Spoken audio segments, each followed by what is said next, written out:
a lot of things I haven't seen. There's a Pegasus and a mobile station at Texaco. I haven't seen this. This is Haltom. This might be a worthy vlog if you ever go to Haltom. Of course, if my story Catnappers ends up making it, it'll make the town famous. But this is a Texaco. This looks like something from the 50s. Now, remember, my story is not set in the 50s, so this would not have been here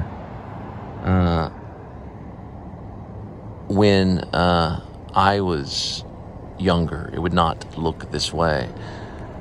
But this is like retro kind of stuff that they've probably done in the last maybe 5 years or so. It's like an old tune-up garage. They've got old cars in there or something. I really don't know if it's even a real place. I think it probably is. It's called Mark's Garage, but it's probably been here since the 50s. Now, there was stuff that was here in Haltom that were antique, like antique motels and stuff. So it was there in the 80s. And, you know, Catnappers takes place in the 1980s. Okay, not in the 1950s. That's very, very important. It's a story that takes place in the 1980s. Okay, let's do the math. I was about 12, so probably like 85 or so. Okay, 1985, around that time period. I'm very peculiar, and I don't hate the baby boomers. Okay, I know that they had to be here. They had to go through Vietnam. We have to suffer what Gerald Ford laid down in laws, and we have to go through all this stuff because they thought they were right. I don't necessarily think the hippies were right. I don't think the people from the 60s were necessarily completely right. Stephen King, good writer, but come on. You know, is it right? But, you know, no, of course not. Horror is not necessarily always right. You know, it's just, I'm not dissing on him, but there are different generations and different ways of writing, different ways of telling a story. We don't have to follow the same old path. There's the old, which eventually will fall off, and then the new replaces the old. That's why it's not set in the 50s. Although this town was here in the 50s, and sure, they can tell 100 stories about the 50s, about Haltom. But my story is set in the 1980s, and specifically, most likely, 1985, when we were young.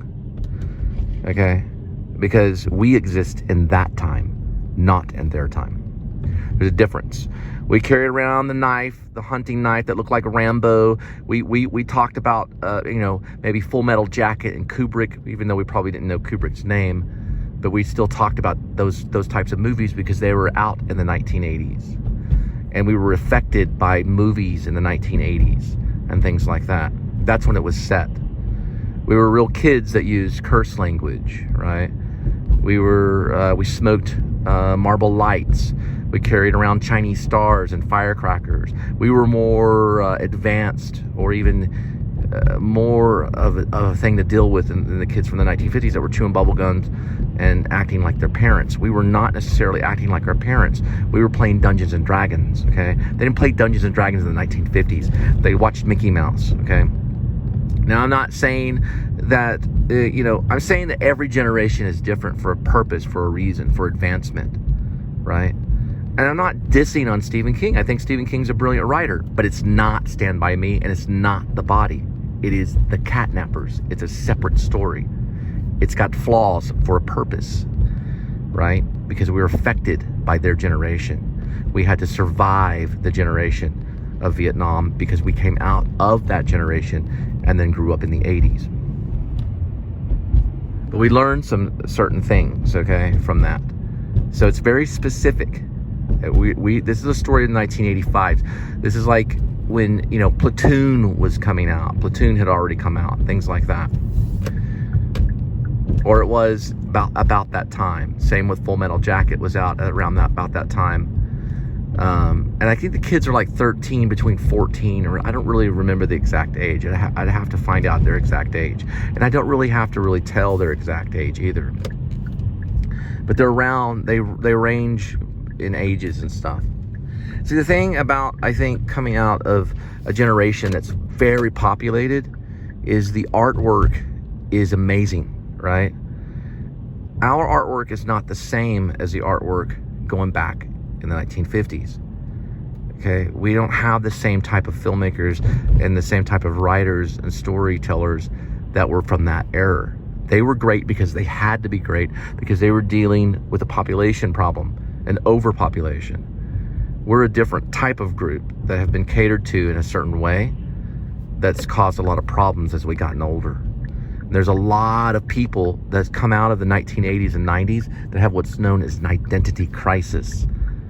A lot of OCD cases, a lot of problems because of medicine and stuff like that that was put upon, almost in a way poisoned us in a way, so we could be like our fathers, or so we could be like our parents, which we are not.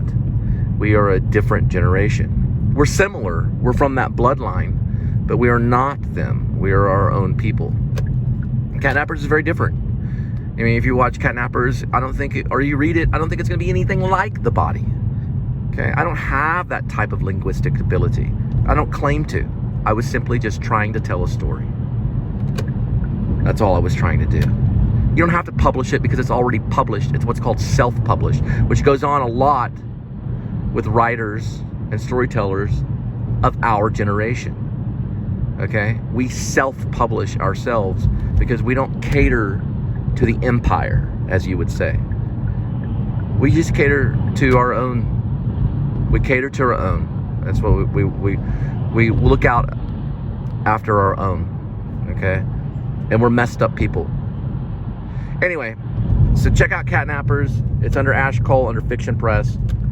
Forgive me if there's a slight spelling error and stuff. I don't have the luxury to have an editor to go in to make it all perfect for Harper Magazine or whatever, you know. Anyway, I'm coming into Fort Worth. I got to cut it short because, you know, I have to deal with editing, you know. But I get kind of a little emotional at times when I talk about it because it's not a famous story right now. But probably some people may have heard of it, you know. It may be becoming slightly popular. And all you need is one good story in your life, you know. But anyway, we all have them. So, you know, I'm encouraged to write.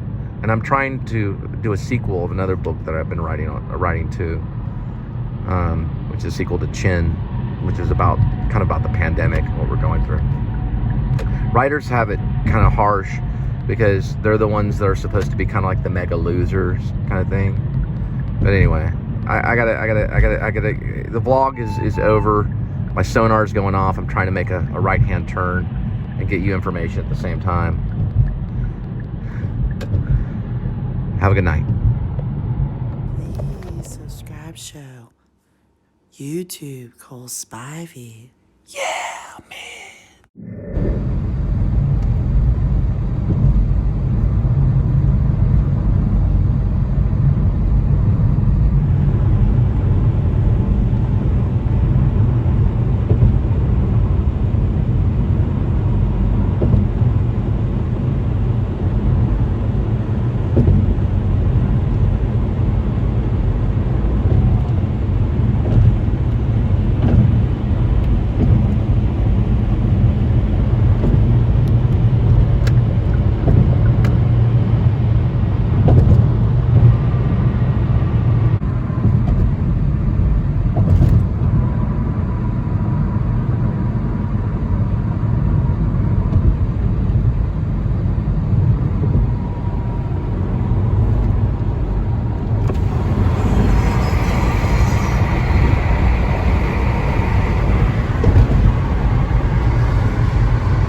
In that area, I get pretty excited.